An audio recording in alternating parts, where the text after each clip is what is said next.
You remember this Quibi thing?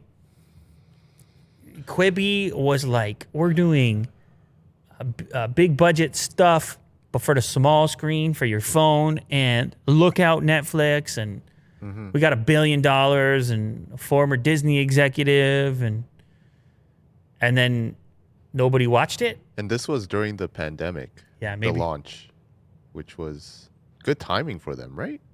That's great. It's a great question. We were talking about Disney Plus earlier. Yeah. Whether or not pandemic is great timing or bad timing, because people are looking for stuff to watch, and they got lots of time or more time on their hands.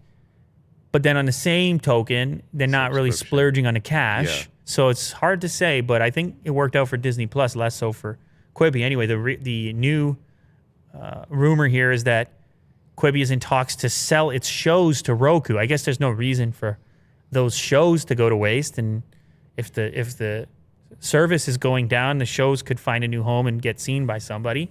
It's funny though, because we were just talking about how Roku as a streaming device is independent of content, unlike the others that try to promote their specific content, whether it's an Amazon Fire TV or an Apple TV or I guess the Chromecast to a lesser extent. But all these big brands do streaming boxes and don't try to push their content on you. If Roku acquires Quibi's content, then you have to imagine that they'll be pushing that content on you. So that could drastically change Roku's model around how it perceives content, and whether it continues to go down the path of creating exclusive content as opposed to just being a hub for your apps.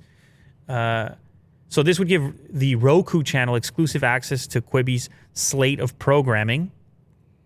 And Roku thinks that this content will have a better chance on its platform since there's more people to get the content in front of.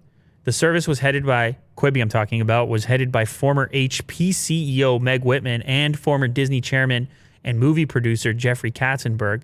They managed to raise $2 billion in funding before the app was released. And then Katzenberg tried to get companies including Facebook and NBC Universal to pick up Quibi programming ahead of its demise.